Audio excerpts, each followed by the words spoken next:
Hello, everybody, and welcome back to Best Words. This week, we're going to take a political compass test so everyone at home can find out that I'm a know it all progressive a hole. Douchebag. Yes, Giant. yes. I'm surprised So, you. the political I'm surprised you haven't heard of this before, right? You were saying, no, Mike? I'd never heard of this, but I don't know like anything that's going on in the world. Um, but so, what is the political compass test? Oh, well, okay. It's a test. I take this like once a year. It basically just gauges your libertarian versus authoritarian views on one axis, and then your left wing versus right wing kind of philosophies. And it throws you on a four quadrant grid, whether you're libertarian left, libertarian right wing, authoritarian left, or authoritarian right wing. Um, it's it's flawed in some ways, but I think it is a good gauge of like where you stand in general over a large swath of political ideas. So, you take it every year, like with your annual physical? Not in conjunction, but yeah, basically. Yes. Does it change much over time? Yeah, funnily enough, I think that I've gotten a little bit more left wing as I get older. So it's generally, I get libertarian left most of the time. Um, I'm pretty deep in the libertarian left, so that hasn't changed. I've always been in that quadrant, but um, it has shifted a bit. Yeah, I think I've definitely gotten more left wing as I've gotten older. But let's find out. Let's find out where we stand. So we're going to go through Okay, each yeah. So question. I'm throwing up two tests here. We're both gonna take it at the same time and see where we land. All right. Do you want to read the questions? Sure. Well, Yeah. So let me read the pre blurb they have here for before taking the test. So, mhm. okay, please note this isn't a survey. These aren't questions, they're propositions. To question the logic of individual ones that irritate you is to miss the point. Some propositions are extreme, and some are moderate.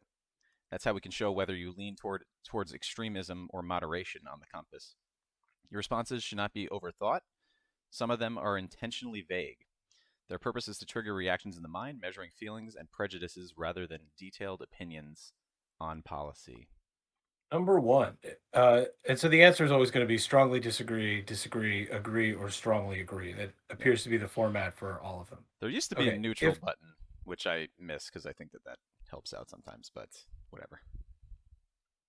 Yeah, well, we can discuss the nuances of these here, and if any of them don't really have a concise answer, we can talk about that. If economic globalization is inevitable, it should primarily serve humanity rather than the interest of transnational corporations. Strongly agree. Okay, why? Well, I don't really care about the well-being of transnational corporations, except to the extent that they are good for humanity. I also don't care about humanity when it comes down to like we're going to kill like the last couple orangutans, and biodiversity. And I'm not so huge on that's speciesism, right? Like, I mean, I take humanity over companies, but I don't think we should take the well-being of humanity exclusively to the well-being of all life on this planet. Okay, Um, but yeah, corporations are tools and nothing more than tools, and their well-being per se could not mean less to me. awesome. I didn't see that take coming from you, but yeah, I generally agree. I would say I strongly agree to this. Yeah, if you're saying humanity versus corporations, you're not thinking about all the other species on the planet. I would say yes, humanity over corporations. Um, so strongly agree from both of us here. Okay, I'm gonna Okay. go with the next one. I'd always support my country, whether it was right or wrong. That I'm gonna give a soft disagree to that. I don't think that's more towards like a nationalistic line of thought. If your country is doing something wrong, especially if your government's doing something wrong, I don't think you should support that. I think you should speak against it. Yeah. Yeah, I'm going to go ahead and strongly disagree. Okay. Yeah, I mean, it's really a really bizarre notion to be like, well, my country, right or wrong, my country's fucking up all over the place, doing terrible shit, but you know what? My people. That seems to be an utterly bizarre tribalistic instinct that many people, I mean, I've heard older generations in my family, not my parents, but like my parents' aunts and uncles say stuff like this. And even from the time I was a kid, I was like, that's an unbelievably bizarre sentiment. It never stuck, never sat well with me. Yeah, no, I totally agree with that. It's this like sport team mentality that's really cancer, in my opinion. I'm gonna go with soft Yeah, disagree though. You go with a strong disagree. That's fair. Okay, yeah, yeah. your turn, buddy. All right. So no one chooses their country of birth, so it's foolish to be proud of it. I'm going to go strongly agree here. I mean, my parents sometimes listen to or watch the show, so I'm not going to use the vulgar language I want to use here, but borders are ultimately kind of arbitrary and meaningless. And I'm trying to process what I feel about borders, the existence of international borders, and what role should they play. I'm very much leaning towards that they're kind of magical lines on the ground, and apparatus that used to control the flow of goods and people should be severely limited or rethought. Um, and so it seems incredibly bizarre to me to be proud of what I consider to be ultimately a sort of fictional construct, which is your nation. Yeah, yeah. For me, yeah, I will go with a agree, not a strong agree. I think we maybe a little bit different on this one. I agree with you. The whole border thing, yes, it's not possible to have a strong welfare state or things like a UBI if you can, if you don't have citizenship or I don't know. Like, I do I believe see that, where you're going. yeah, I do believe that immigrants should be. It should be fairly easy to immigrate to, say, any country you want to. I don't think it should be too difficult. Certainly too difficult nowadays to get in here. Immigrants strengthen the country that they go into. Yeah, but there is that question of just things like healthcare. You just have to think. You can't just have everyone going when they please, coming in when they please. There has to be some form of control. So I just think, we have a little bit of a disagreement on that one, but not too far off. All right. Oh, this one's spicy. Our race has many superior qualities compared with other races. Okay, yeah, I'm going to go with the strongly disagree on that one. Uh, Yeah, I mean, it's one I don't even want to touch. Except like the only times I ever felt ashamed really of being white is when I've been at a wedding and like "Living on a Prayer" came on at the reception. That's a tough one to swallow. Other than that, yeah, race means nothing. yeah, no. Um, Or "Don't okay. Stop Believing." It's really embarrassing. Makes more sense now. All right, cool. Yeah. Okay. The enemy of my enemy is my friend. I kind of agree on this. So here's where I'm coming from on this. Like you have your sort of Liz Cheney gate right now, and you have like the Lincoln Project, and there's a lot of people on our side of the aisle who are like, "Fuck them, they're still monsters." And it's like, yeah, I know they're monsters, but they're strategically useful monsters, or they can be made to be strategically useful monsters. So I have like a soft spot for ruthless realpolitik deep down, and so I'm gonna say that I don't strongly agree here. Uh, but I agree. Like I think like like politics is tough, and if you want to get something done, exploiting the differences on the other side, driving wedges between them is terrific. Even if you have to feign some form of pseudo friendship. Okay. Yeah, I'm going to go with like a soft disagree on this one. Um, think of like World War II, how we were allied with the Soviet Union. Um, every time I come across this question, I kind of think of that. Um, I wouldn't call them your friend. They're it can be an alliance. I don't know, friends like the best word to describe what I think that would be. Because as we know, after that war ended, they were our enemy. So I don't know if calling them a friend is correct, but I do hear what you're saying. There's also like just think like somebody like Tucker Carlson, if he agrees with us on one or two things, I don't know if I'd call him a friend. You know what I'm saying? Yeah, no, that's true. Once in a blue moon, he'll like pretend to have some pseudo left ideology, and it Yeah, just like, makes me the corporations are screwing everybody. Yeah, I totally agree with the left wing. AOC and Bernie Sanders, they got it right. when Tucker does that, it really rubs me the wrong way. But okay, so I'm gonna go with agree, but Okay, not a strongly very agree. soft disagree from you.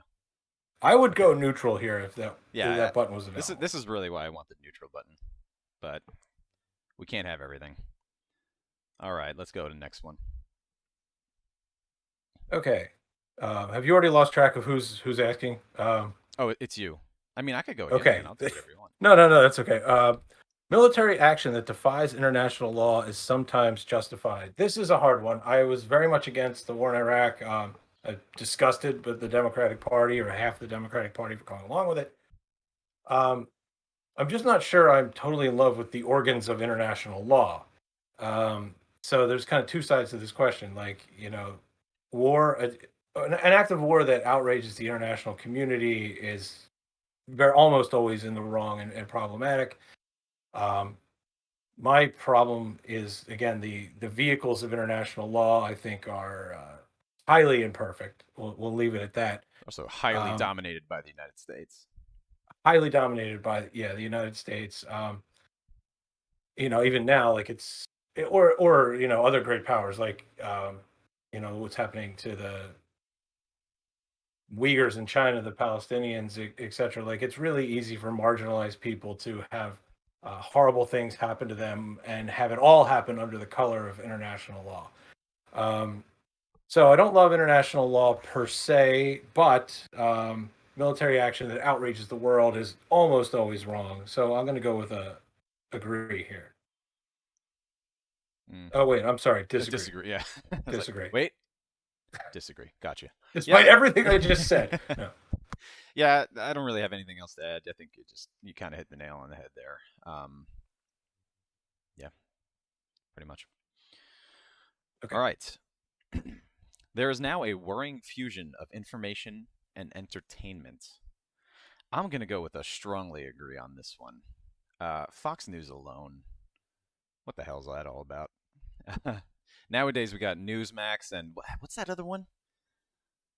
Well, OAN, Oh my God. OANN, OANN. Yes, One American News Network. Um, it's not just OANN, KKK. it's not just right wing news. It's news across the board. They thrive off just they just thrive off sensationalism. It's almost it's hard to find news that's I would say is newsworthy. I think the news should somewhat be boring. You know, it shouldn't have too much entertainment in the things that you're watching and getting your information from. Yeah, I agree with you completely. I would also add Facebook is, if anything, worse. Facebook is. I think that most people are getting their news off social media. So yeah, I totally forgot to even add that in. But you're right. Yeah, so strongly agree. Yeah. You have all facts are negotiable now. It's a real problem for the future of humanity. Yeah. If we can't agree on basic facts and just reality, we're in a huge problem. Okay, people are ultimately divided more by class than by nationality. I know what they're getting at here, so I know how I'm gonna answer it. And I'm going to agree that class is more important than nationality, but I'm not sure even that's quite the right lens. It's social identity. I think is actually sits outside of class or nationality. Like MAGA world has very little to do with economic class, despite sort of the stereotypes and the Cletus safaris that the New York Times love doing. That's really about something that is again outside social class. Like a lot of these MAGA guys have a lot of money. F-150 and a boat, they cost a lot of money. Um, but obviously, that's not about nationality per se. Like MAGA world hates 60% of the people that live in this country. Um, you have a very similar phenomenon happening in the UK, right, where it's really like identity that is partially infused by ideology and partially infused by regional identity, like say like the dying Rust Belt of Northern England versus London. versus Scotland, and within those networks, their actual class has very little to do with how people fundamentally group themselves. So I think this is really a question, though: is class important? This is a really obviously from a design point of view. This is designed to see if you're authoritarian or if you're right or left wing, Hmm. class or nationality. And so I'm going to agree because I am on the left of economic issues, but I think it misses the forest for the trees to assume in 2021 that these are even two of the top five things people are divided by. Hmm. Yeah, I'm gonna go with agree too. A little bit different reason, I think. I would say that people that class is a big thing because I think poor people in this country and poor people in other countries have a lot more in common with each other than rich people in this country and rich people in other countries. I don't know if it's the most important thing, but agree. I'm not quite sure if I think that it's more important than nationality, though. I'd have to think about it more. Yeah, I think it's ironically there is class solidarity among the very wealthy worldwide. It doesn't matter if you live in Nigeria or Paris or London or whatever. Like a lot of That's these what that's people, what yeah, that's that's what I'm saying. yeah, Yeah. yeah. Okay, next question. All right, I'll get that. Controlling inflation is more important than controlling unemployment. Okay.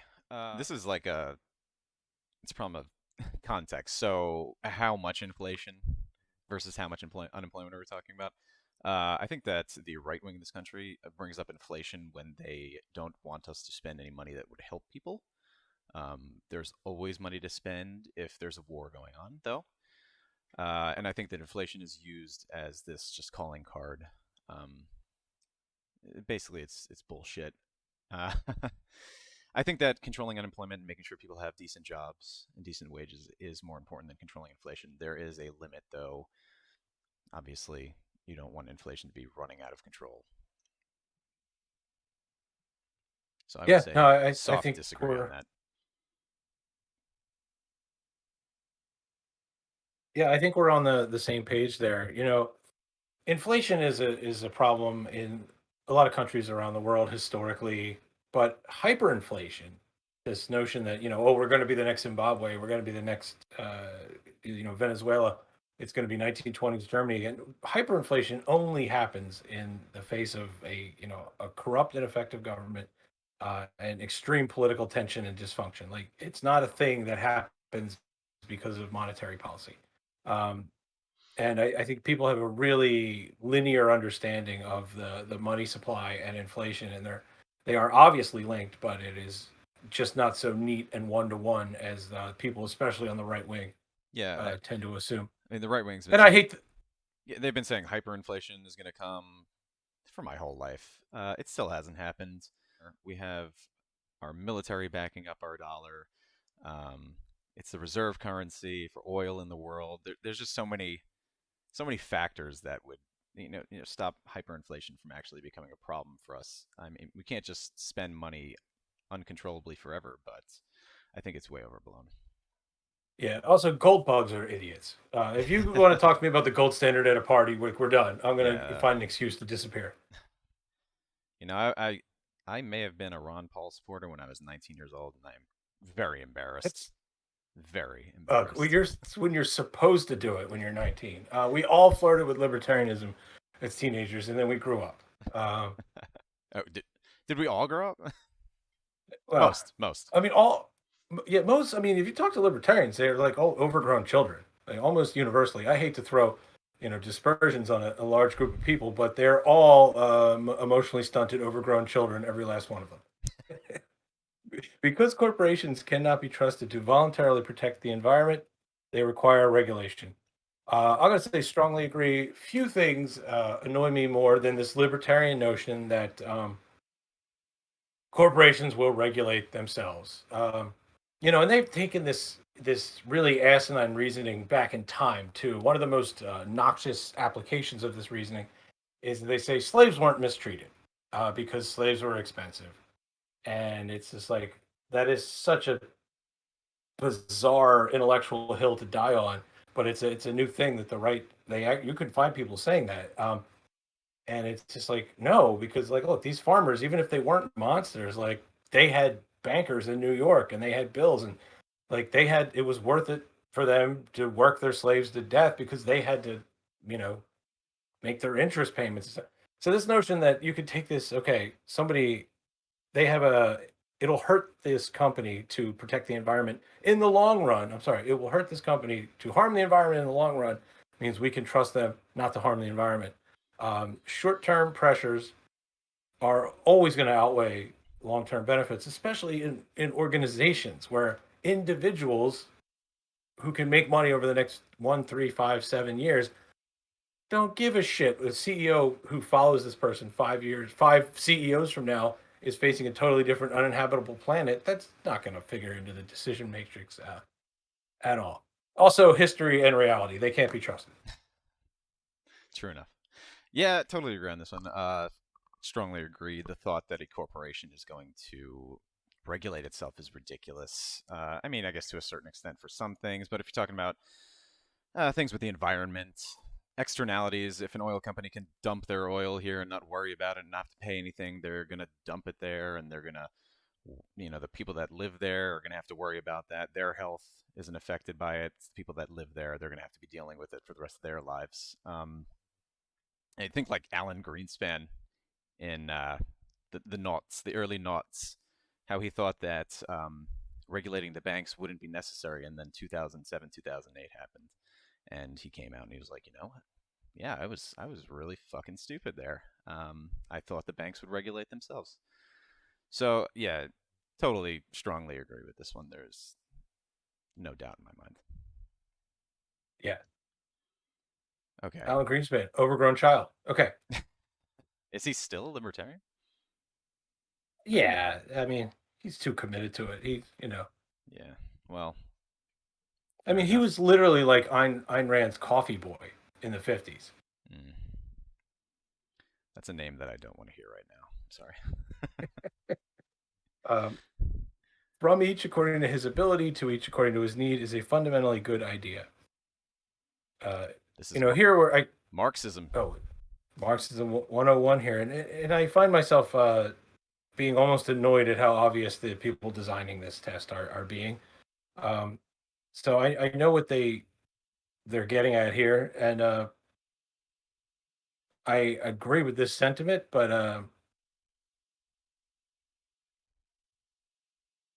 yeah, it's too squishy, and it kind of removes the need for like some sort of Now, this is a nuance question.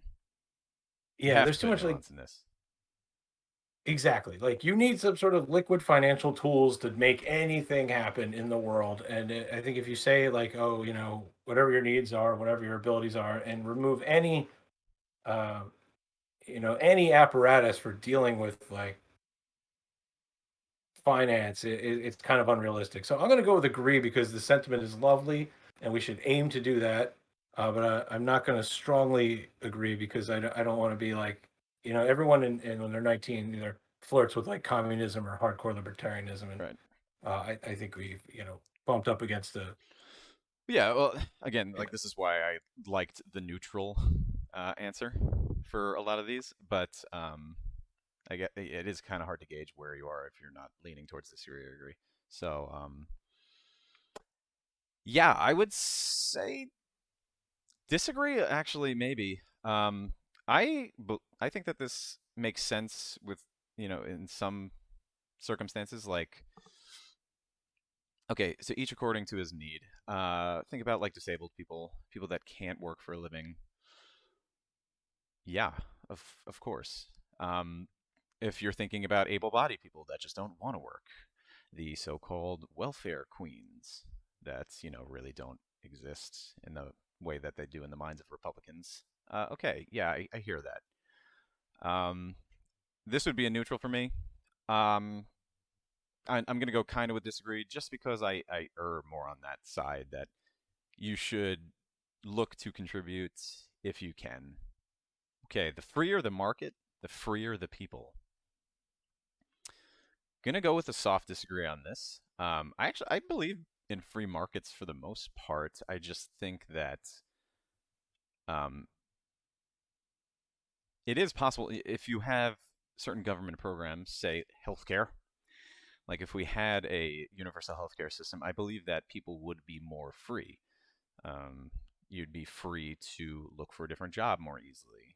You would be, you know, if we had a UBI, you would be free to go back to school and not have to worry so much about, being able to feed, clothe, and shelter yourself. Um, in general, I think that having a free market is good. I lean towards like the Scandinavian model where they have very free markets, but they also have a strong kind of welfare state going on as well. So I think a slight disagree.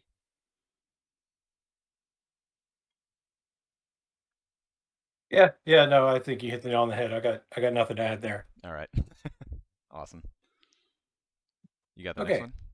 It's a sad reflection on our society that something as basic as drinking water is now a bottle branded consumer product. I'm going to strongly agree. And there's so many problems with drinking water. And one, it's a human right to have water. And two, you have a couple of clear cut examples of corporations like actually going out of their way to say, no, water is not a right. And you look at like Nestle, right? The CEO of Nestle has said on more than one occasion, water is not a human right.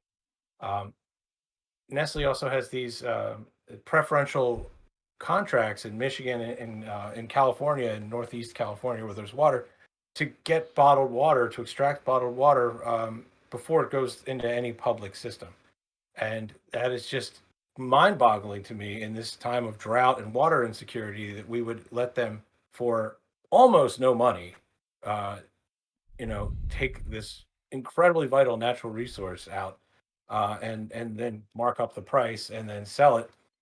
It's just it's mind-boggling. I mean, there's a problem, of course, and in some places in the country you need bottled water. In some places in the world, you definitely need bottled water, and I understand that in that respect, that somebody who can provide safe drinking water is filling a need. But look, we live in New York City here. I drink the water here. I only ever drink bottled water if I'm in a situation where I'm going to have to go a long time or whatever.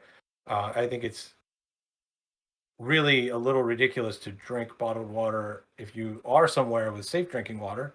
And I think if you're somewhere without safe drinking water, voting for safe drinking water and fighting for safe drinking water uh, has to be and is and has been, especially in like the cities in Michigan, the number one priority.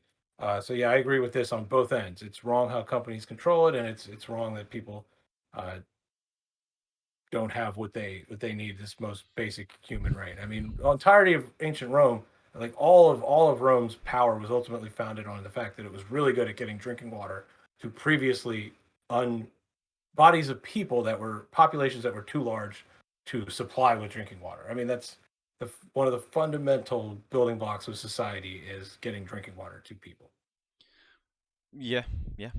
Strongly agree as well. I think Flint, Michigan. Obviously, that makes sense to be drinking bottled water there. It's still not fixed. How long has it been? 10 years? I mean, 15 it's got years? a good yeah, a good decade. Yeah, I think that, drinking water is a human right. So, hit the nail on the head there. But yeah, I'm going to have to strongly agree with that too. All right. Yeah, and just to piggyback on that, fun fact: the government of Fiji makes a ton of money off Fiji water, and the government of Fiji is one of the kind of most under the radar evil governments in the world. They're sort of like a junior league tropical North Korea. I So I have not educated myself on that. I'm going to have to read up more on yeah, it. no, they're trash. You ever see the movie Total Recall? Give those people air.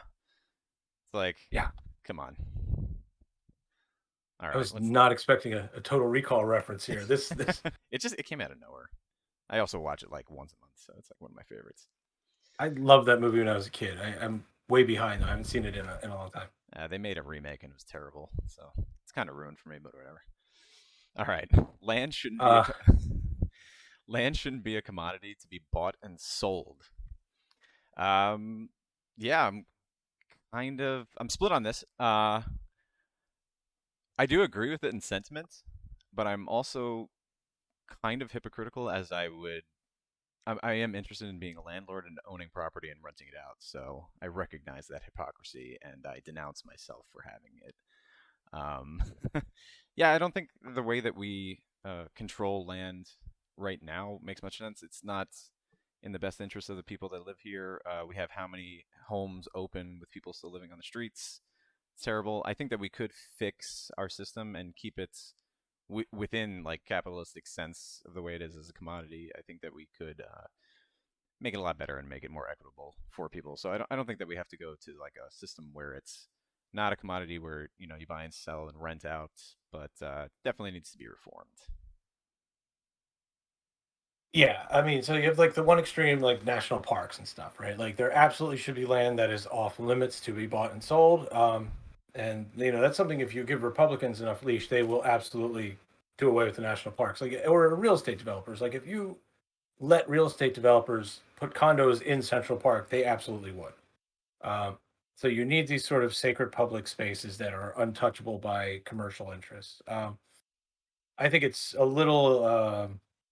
Yeah, unrealistic to not have land bought and sold in in our society. I think in smaller societies you could maintain it maybe, but in the modern world there's no way to do it without buying and selling land.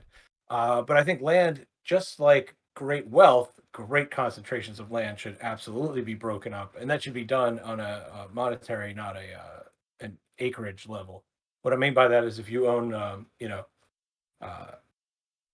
couple square blocks of Manhattan, you own a hell of a lot more land wealth than giant farm in the middle of Kansas. And um, the who owns the land we're living on is it's really, it should not be too concentrated because it's I mean, if we look what's happened in rents all over this country and really all over the world in the last 20 years, it's out of control. People are spending more and more of their paycheck on just rent. And if we are not, one of the things that progress capitalists don't understand is progressives are here to save them from from themselves.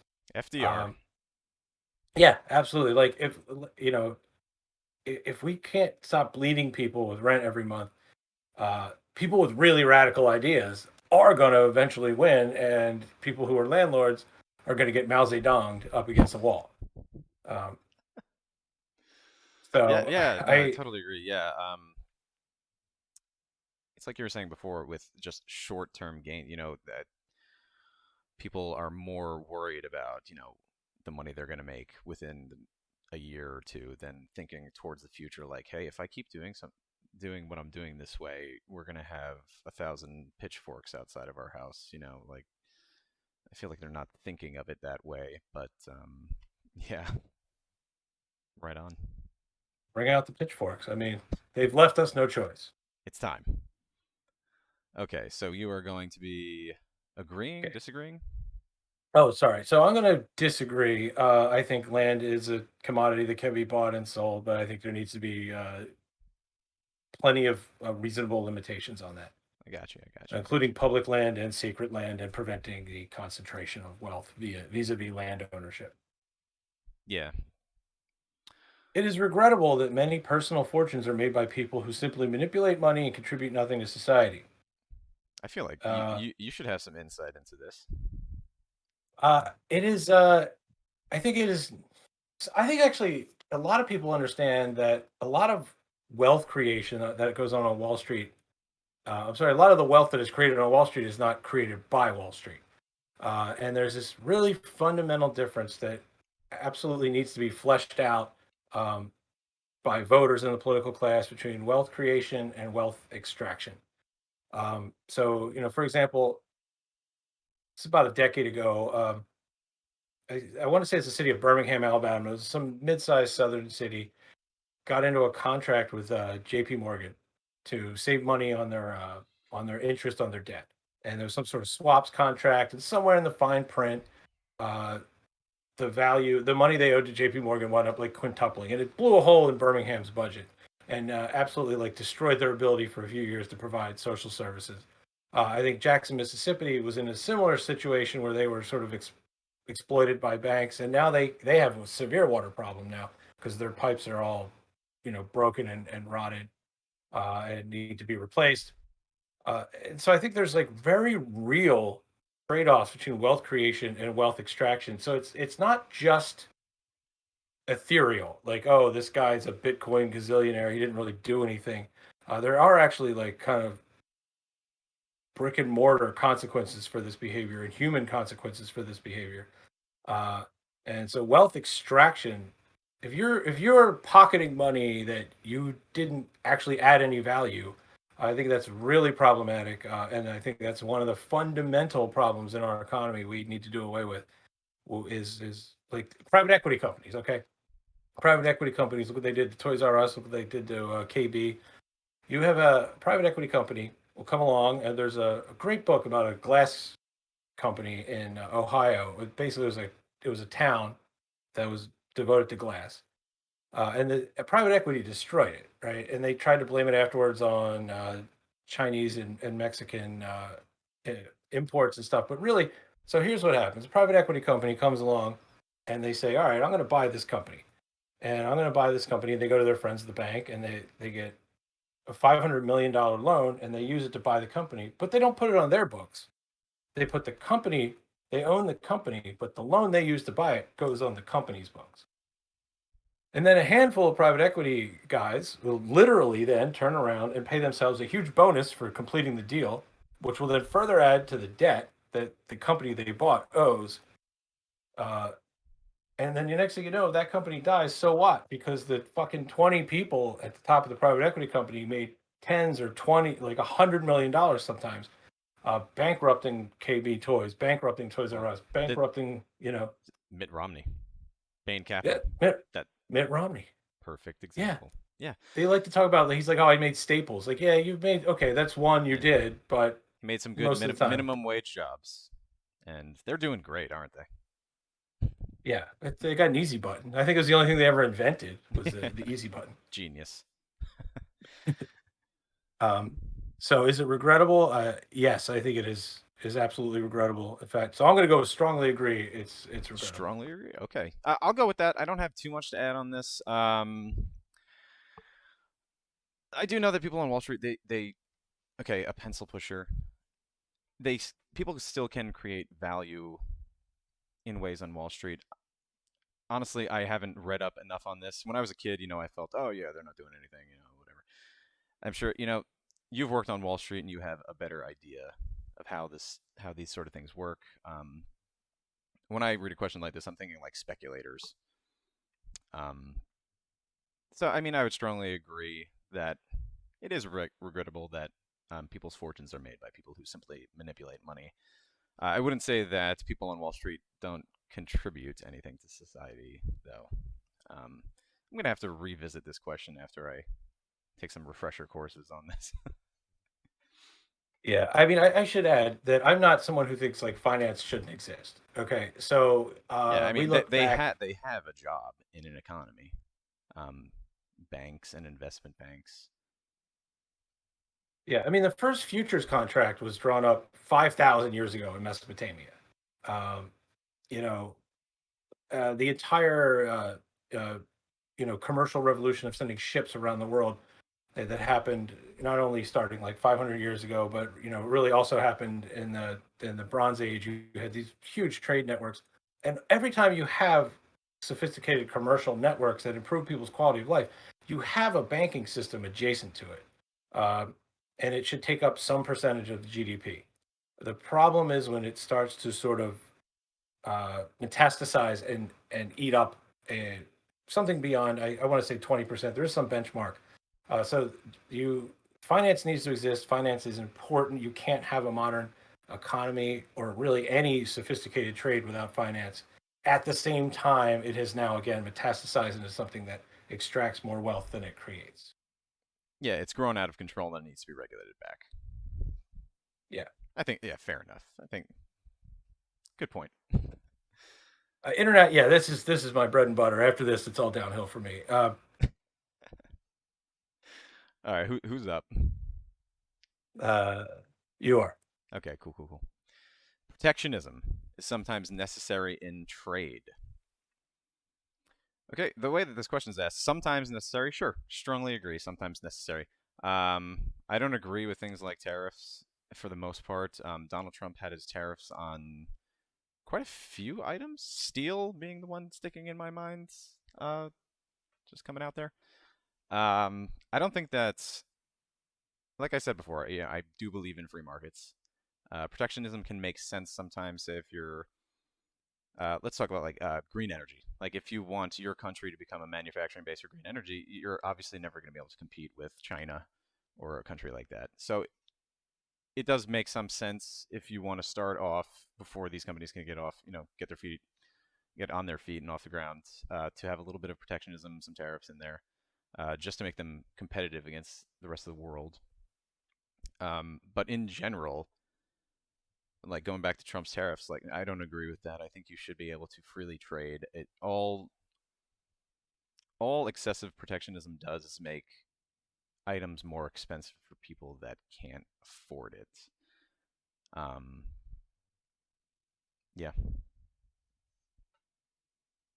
Yeah, no, I agree. I mean, I think a country like South Korea couldn't have, done what it did from 1960 to 2020. It's almost a miraculous economic growth without pretty heavy protectionism in the early years. But once a country has a mature economy, you need to compete. Yeah, there's very little to be gained from protectionism outside of some very specific circumstances. What you named, like infant industries, green energy, stuff like that. Yeah. You going strongly agree or agree on that one? I'm gonna go with agree because protectionism is a tool that, if used improperly, can do more harm than good. All But it right. does say sometimes. So Yeah. I don't really know. I'm trying to just. Nah, you convinced me. I'm going with regular agree there. Okay. It's kind of like an English test, right? Like, what's more important, the protectionism or the sometimes? The sometimes is the qualifying factor for the sentence. I don't know. I have to diagram this Yeah, thing. for real. Okay, the only social responsibility of a company should be to deliver profits to its shareholders. Strongly disagree. I think Milton Friedman was yet another man child. Um, evil guy with a horrible legacy. No, no, like this is a really bizarre, naive, one-dimensional way to view the world that uh, really was born is a really a new invention, right? This idea that you only owe fealty to the shareholders is not some old or sacred viewpoint. It's like from the 70s. Like before the 70s, this would have been absolutely laughed out of the room. Before like the proto Reagan right and the Milton Friedmans of the world took over, this would have seemed self evidently absurd. Um, Along with like corporate personhood and a whole bunch of other idiotic ideas that they now swear are like, ancient and proud and have a strong intellectual historical tradition. No, I mean, you have to take care of your employees. You have to take care of your the business, the community you live in. You have to take care of the greater world. Like you have stakeholders, not shareholders. Yeah. Yeah, this is the whole greed is good argument that has never made sense to me. It's just ridiculous on its face. Um, think back to like the foundings of our country. Companies used to have a charter which would explain the good that they are going to bring to their community, and you know, we didn't even have to let them exist if they weren't going to be providing some sort of service back in those days. Kind of a ridiculous viewpoint if you strongly agree with this, in my opinion. But yeah, companies should have they have a responsibility to the people that they service. They have a responsibility to the people that work for them, and that's all I have to say about that. Okay. You're gonna love this one. Yep. The rich are too highly taxed. Strongly disagree. Strongly disagree. Anyone who saw our first episode, Yeah, um, if not, go back and watch our first episode online. Everything we talked about was that the so many of the world's problems boil down to one simple fact: the rich don't pay enough taxes. You name a problem, and I got a solution for you, and that's the rich don't pay enough taxes. Too many people will say, "Oh, you walk around Manhattan now, the mentally ill situation is out of control, or San Francisco," and of course, it's like yes, because the we used to just warehouse them in Rikers Island on like 3 week bullshit misdemeanor nuisance charges, and we don't do that anymore. So they're like, "Ha ha! Look what happens when you don't arrest the mentally ill and throw them in jail." But the real problem here is that we're not willing to pay for care. So we either like I'm just picking one example of what happens when we don't tax people, rich people appropriately. Um, is we look at like homelessness in our cities and we try and treat it like a pest control problem and not a public health problem because it would cost a little more to treat it like a public health problem. And then, I can think of a million more, right? If there's something wrong in our society, taxing people who are really, really fucking rich is a great way to start fixing it. Yeah. I could piggyback off that, like the homeless problem in New York City. Yeah. So instead of housing people with mental illness living out on the streets, we have the cops enforce them having to leave an area. They need to come if they're hanging out on the subways. Okay, let's go kick them out. We spend money in all these different ways instead of treating the actual problem, which would be giving these people a place to live. Just a modest place to live. Yeah, but people, you can tax the rich to pay for police. You can't. They If you tax them to pay for cops, they don't complain. If you tax them to pay for mental health services, they bitch, whine, and threaten to move to Florida. Um,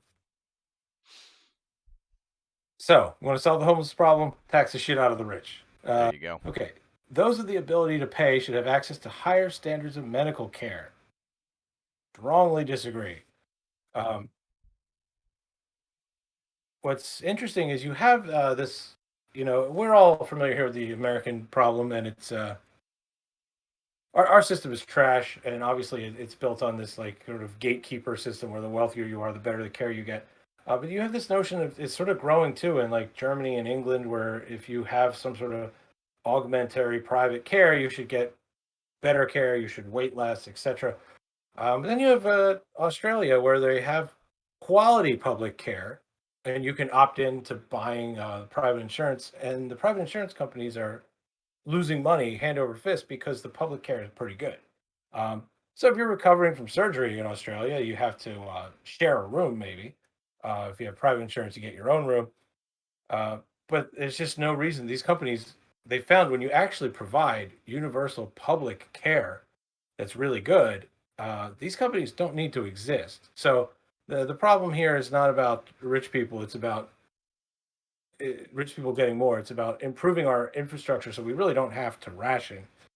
And the American Medical Association is a gangster cartel, and it does things like think of all the all the people who went to med school in Poland or Bangladesh who can't practice here, even though they live here and they're driving taxis.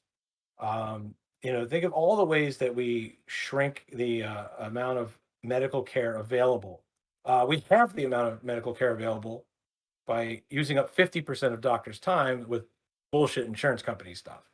I've asked a number of doctors about this. In fact, I had a couple doctors on my show at the very beginning of COVID talking about how awful insurance companies were. And it was actually worse than I thought it was going to be. It's especially in their time commitments. So if you get rid of like these insurance companies, you will actually double the number of hours doctors have to do real fucking work. Um, so so yeah, strongly disagree. Yeah, strongly disagree as well. I could do like a 2 hour long segment talking about healthcare in this country and how dog shit it is. And this is coming from somebody. I have been covered my whole life. I have had great healthcare, supposedly my whole life, and I still think it's dog shit. Um, just some like personal anecdotes. I think the only people that think healthcare in this country is good is people that have never used it. Um, Things as simple as getting like I had a simple sinus surgery because I had a deviated septum, and I'll never forget this ever. When I went to talk to the clerk about payment and how much the surgery was going to cost, she said, "Oh, anywhere from between $2,000 to $18,000." I was like, "Oh, well, miss, that's quite a disparity there." And I'm thinking, look, I could afford. I've always been able in a position to afford something like that. Okay, if it was $18,000, sure, that sucks, but I could pay for it. There are people in this country, even if they had to pay $2,000, they would not get this done. Uh, there's not a chance in hell. And the system is just a joke. Yeah, all in all, like a Medicare for all solution would be my ideal position. With somebody like Biden, we're not going to get it. He said that he would veto it if it came across his desk. At this point in time, I would love to see a public option, something to force the private companies into competition with the government, and really just see how that see how that runs. Because the way that we're doing it now is just completely ridiculous. We can't even cover everybody that lives in this country. People avoid going to the doctor. They get they turn a simple chronic condition that could be helped with some medicine, whatever, a couple visits to a doctor, it turns into this huge problem, and then they're going into the emergency room and costing 20 times as much. None of it makes sense, and it's completely and utterly ridiculous. But I'm kind of veering away from the question: is those with the ability to pay should have access to higher standards of medical care? I think strongly disagree, and I agree with the way that you were talking about how we should just be working on getting the medical infrastructure up to a point where it's great for everybody, and that should be the goal. Yeah, and then not to drag this on, but like literally 2 hours before this show, I got an email from my shrink's billing company saying that my insurance denied like two of my visits to them. I've been going to her for years. Never been a problem. They just rando just decided, nope, not this one. Fuck you. So now I have to go fight with my insurance company tomorrow. If I Yeah, didn't hate them enough already, yeah. And how much time of your life have you wasted talking to these insurance companies? I had to get the Attorney General of New York involved once because I kept getting my care dropped. This was like two jobs ago. Um, for no good reason. And I have to say, it was Eric Schneiderman's office. I know it turns out he was a not so hot a guy in his personal life, but um, they fixed it. I had been dropped from my coverage every single month for no reason. No one could give me an answer. And then the insurance company put me back on and called me to apologize after I involved the attorney general's office. So, but it was just one of these things where they were just like, no, you know what? Fuck you. You're off the plan now. Well, hey, they figure um, how much time of this for you can they waste? How hard are you going to fight it? you know. So it's a game. It's all a game. It's bullshit. We all know it. They know it. Your time is numbered. It's coming. Yeah. And then like I can't even be mad at the person making $12 an hour at a call center in Mississippi who I'm going to be yelling at tomorrow. So I have to be polite to them because it's not really their fault. But eventually, I'm going to put somebody's boss on the phone, and they're going to really just be on the receiving end of a lot of wrath and a lot of politicking You're and gonna how they shouldn't give them have the a job. business. But yeah, If they don't fix this like that, there's going to be business. like I said, we could probably rattle on about this for like 2 hours. Yeah, I think we should just do the first two pages, and then Yeah, yeah, we'll call it then. make it a. We'll do part two in a few Make it a part days two. because Make it a this has part been. three. Yeah, yeah. Yeah. All right, let's see. Governments should penalize businesses that mislead the public. Oh, sorry. Yes, absolutely. Agree. I guess it depends on how they're misleading the public, but well, if I could think of a example, maybe. Well, I guess like a pharmaceutical company misleading the public as to the effects of, or how effective their drug is at healing a certain disease, or whatever like that. Things like that. Obviously, more serious than I don't know, a commercial for like a supplement saying you're gonna get like 10 times bigger muscles in 2 months. There's nuance in all of these things, but I'm gonna strongly agree with that. Yeah, I'm going to agree because of all the areas that one could take that power and abuse it. Like I don't need a leprechaun to like jump out of the cupboard if I'm eating a certain cereal. Um, you know what I mean? Like the area all advertising is dishonest, right? So all advertising is fundamentally misleading, right? 99% of it. So this is a power that the government should have and should use, but again, with very clearly defined guidelines. All right, cool. I'll give you the last one. A genuine free market requires restrictions on the ability of predator multinationals to create monopolies. Um, Strongly agree. Yeah. You know, what there's a concept in economics very confusingly called rent, the rentier class, and it's rent is the use of market power to generate profits over and above the value you add, and that's what monopolies do. That's rent pricing. Um, Rent-seeking behavior. Rent-seeking behavior. Yes, there are some studies that show that especially in today's urban housing market, a lot of what is rent that you and I pay is actually also rent.